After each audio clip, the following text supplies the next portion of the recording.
What's going on, guys? Alex here and welcome to Monster Motors. So today is going to be one of my first tutorial videos, as I plan on doing a few sort of graphic related ones. And today we are going to be doing light tinting. Helps if I actually remember what we're doing. So for light tinting we need three basic tools. So you got your heat gun, you got your nice brand new blade on your scalpel, and a squeegee. So the other tool you're going to need is the liquid. This is going to be your application fluid. What I recommend to people is Baby Johnson's shampoo, the No More Tears stuff. Basically you want to fill a bottle up of it. You can use like a Mr. Muscle bottle or whatever, just something that'll spray, but just make sure that the bottle is completely clean before putting anything inside. So if you are using like Mr. Muscle bottle, wash it out, make sure it's completely clean before filling it up with water, and then put 2 to 3 drops of Baby Johnson's in it. Basically what you want to do is then, with this liquid, make sure that the light is clean. I've already cleaned this beforehand so it's all ready to go. But what you want to do is you want to spray it onto the lens, and then get your light tint, which I have mine here. If you want to use the same stuff that I'm using, I do actually sell it on my website, which is www.monstergraphics.com. I'll link it down below. But yeah, so you're going to spray the whole lens with your mixture, and then you're going to peel off all the tint, slap it on, and just test that you've got the right sort of mixture. If you want it to be a little bit more slippery, add a little bit more Baby Johnson's. If it's too slippery, add a bit more water. And you don't want it to be too slippery, as you still want it to stick to the light. So let's get to it. Let's get this all nice and wet and start fitting. Okay, so get the whole area nice and wet.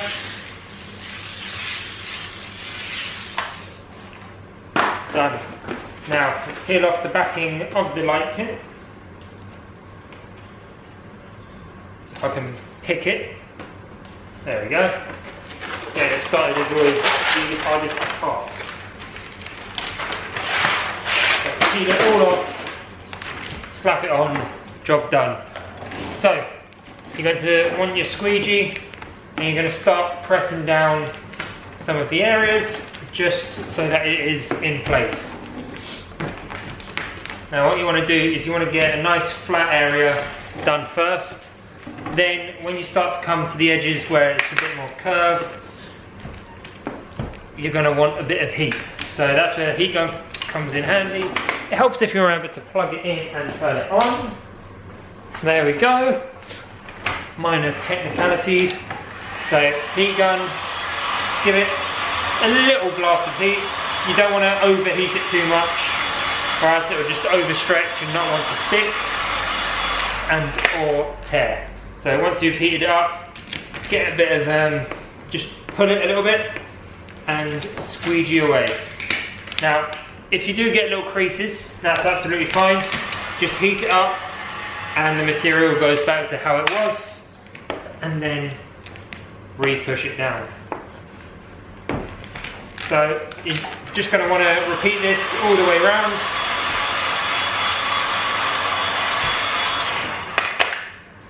So again, just heat it up and push away.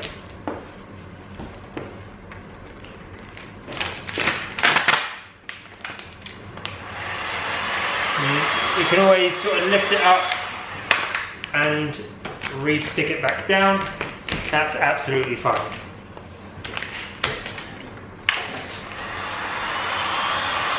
So I always like to work in areas, so dependent on the light, I do it in different ways. But for example, with this light, I've sort of stuck down that central area first, worked my way up towards the top, and then once the top is done, I'm going to work my way down towards the bottom, down here, and the same principle applies. Heat it up and squeegee away the water. So this is where the liquid comes in handy, because if you try to do this dry, it would just all stick straight away, and you just wouldn't get any forgiveness from the material. You would have bubbles everywhere, and yeah, it'd just be a terrible job. So that's what the application fluid is for. It just gives you the flexibility of working on certain areas at once and then moving to the next area without any issues. And obviously, of course, no bubbles. Because if fitting it dry, you're more than likely going to get bubbles everywhere, and you're going to be spending absolutely ages just pinpricking them out. Yeah, thanks for that. Just flashing, just to show that the light still comes through. So, the edges are the most important. So just make sure that you get them all nice and flat. You don't want any fingers or any lifting going on.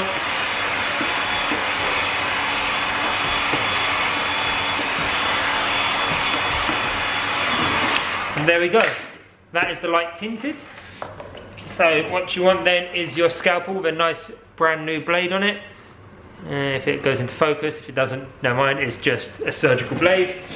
And what you're going to do is, right up to the edge of the light, little bit of the blade going through, and just follow it round. It's very important to have a brand new blade on here, because if you're using an old blade, it won't cut cleanly, and you will find that it snags quite a lot, leaving the edges looking quite rough. And the reason why you're only using a tiny little bit of the blade rather than sticking the whole blade through,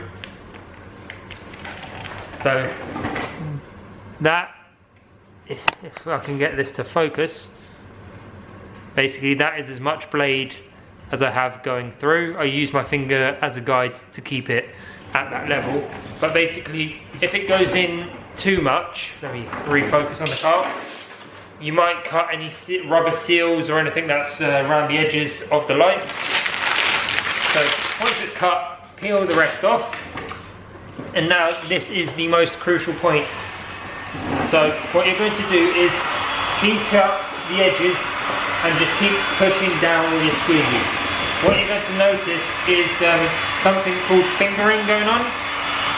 Basically it's where the vinyl lifts up and it creates like little channels which sort of resemble fingers. So what you're going to do is you're going to keep heating up and pushing down until this stops happening. Basically you're sealing the edges of the light tint to the light, so that way you don't get any air or water going up into the light, causing the tint to fail and come off. So as I said, this is the most important part of the whole light tinting procedure. So don't just do it quickly, just don't go like this and think it's done. Spend your time on it, as this is pretty much the make or break of the light tint. Because it's quite easy for people to just do the tinting and not bother with this finishing off, and then after a couple of days you'll find that the light tint has lifted up or it's come away, and basically it just ruins the light. So once you're happy with it, once you've gone all the way around and you're happy that it stopped fingering, that's it. That is the light tint done. So if we just have a quick look, this is the done one and this is the standard one. So you can see the difference. This is only the light level tint.